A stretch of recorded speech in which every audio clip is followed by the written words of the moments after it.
Hi YouTube, Hal, I'm back again. Today I'm going to be discussing projects, unknown things that you're going to find when you dig into these projects. Here's a window cap job of a neighbor of mine. Uh, she had a leak downstairs in her living room that was right below this window. We realized that the windowsill was going to be an issue. It felt spongy. That's something I could tell without removing the aluminum off of the window cap job. When I look at these jobs, I can't go tearing everything apart. I got to take the best educated guess I can while I'm bidding these jobs. You could imagine my surprise when I pulled all this aluminum capping off, all the rot and destruction that was hiding behind there. I'm not sure if this was disguised with aluminum or if the aluminum caused the damage. Okay, so this is what we got going on. We got this side of the window here. It's been, whoop, cancel. It's been tarred, caulked off for years, rotted out. I replaced it with a piece of 2x2. I took my multi-tool, cleaned this up. I know you could use a hook blade, but the shingles, while not fragile, I don't want to hurt. So I removed the nails from the edge to put my new flashing piece in here. Don't like relying on caulk and tar and all that fun stuff. So, being a roofer myself, I made this. It's called a tile pan. What that's going to do is it's going to go right here on the side. I'm going to slide it up between these shingles. That's why I had to remove the nails and clearance and slide it all the way to the top. Then my new piece is gonna be 3/4, gonna fill this gap. That gets caulked off. It's gonna come over here, come over there, and get tacked into the sides. I'll slide this piece in because I can't do it one-handed, but when I get it in place, I'll show you. Okay, so there we have it. The tile pan is installed. It's a great flashing when step flashing isn't convenient or sensible.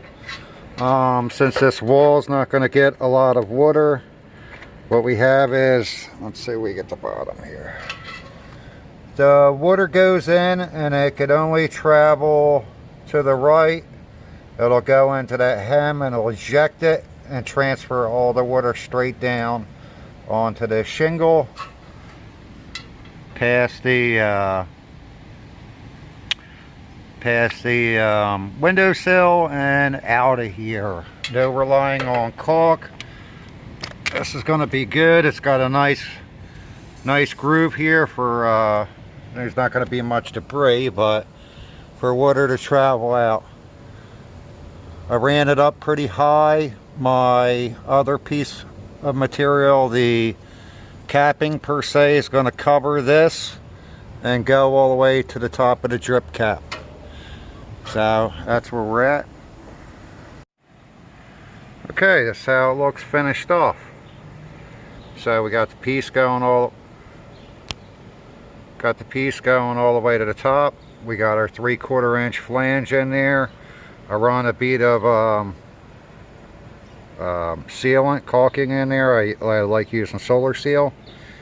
As that compresses in there, it definitely seals everything off all the way down to the bottom.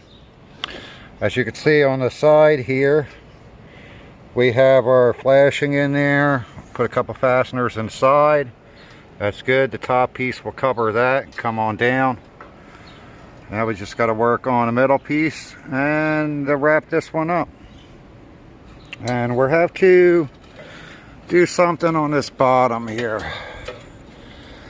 Not too sure what I'm going to do here. Maybe cut a piece of wedge of wood and fill that in. I don't know, we'll see. So, and then I'll just finish it off with a simple piece of metal.